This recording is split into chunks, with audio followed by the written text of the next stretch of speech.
ለሚስትህ መዋሸት ትችላለህ ማለት እወድሻለሁ ምናምን በህይወቴ እንደው ምንም በቃ ቅጥል እስክል ድረስ ነው የምወድሽ ምናምን ማለት ይቻላል ምክንያቱም ቤትህን ለማሳመር ነዋ እሷን ለመጉዳት ብለህ አይደለም የምትዋሻት ማለት ነው ችግር የለም እንደሚጥሚጣም የምታቃጥልህ ብትሆንም ውድድ ነው ማድረግሽ ብለህ ውድድ ኢዘን ለባለቤትህ መዋሸት ትችላለህ መዋሸት ማለት መልካም ነገር በመልካም ነገር እንዳንቺ ሞደው የለም በቃ خلاص እንዳንቺ ሞደው የለም ይያልክ ይሄ ማለት ሳትወዳት ወደዳት ማለት አይደለም ግን ላትወዳት ይችላል አንዳንዴ አላህ ይጠብቀን እንጂ እንደ ቃሪያ የሚያቃጥሉ ከሆኑ ከባድ ነው አላህን የምትፈራ ካልሆነች አዛም የምታረገህ ከሆነች እንዴት አድርገህ ትወዳታለህ አላህን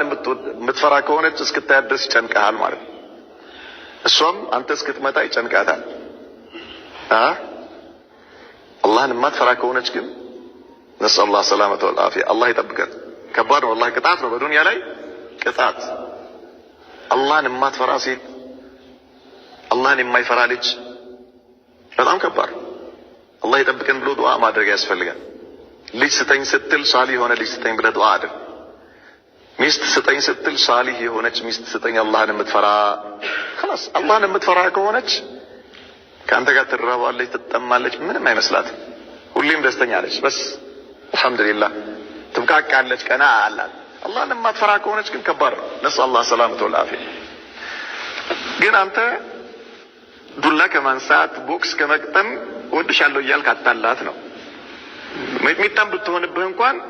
ወድሻለሁ በላት ከዛ ዱዓ አድርግ አላህ እንዲያስተካክልልህ ማለት ነው አማ የምትወደድ ከሆነች ምን በቃ ትወዳታለህ ግን ሴቶች በባህሪያቸው የሚገርመው ባላቸው ወዳቸዋለሁ ሲላቸው በጣም ደስ ይላቸዋል በተግባር የፈለከው ነገር ከምታረገው እንደምትወዳት እኮ በተግባር ትገልጻለህ ቤቴ ላይ ያስታውቃል ባህሪ ባለቤትን የምትወዳት መሆኑን ነገር ግን ከዛ የበለጠ አንተ በየቀኑ ወርቅ ከምታመጣ በየቀኑ የሆነ አዳዲስ ልብስ አዳዲስ ጫማ ከምታመጣ ወድሻለሁ በላት ይሄ የሴቶች ባህሪ ነው በጣም ደስ ይላቸዋል እናንተ ለምን በኺል ትሆናላችሁ በአላህ ለምን በኺል መሆን አያስፈልግም ማለት በኺል ማለት ስስታም ማለት ነው ለምን ስስታም ትሆናለህ አትከፍልበትም ማለት ሸሪዓ የፈቀደው ነገር ስለዚህ አንድ እዚህ ጋር ሌላኛው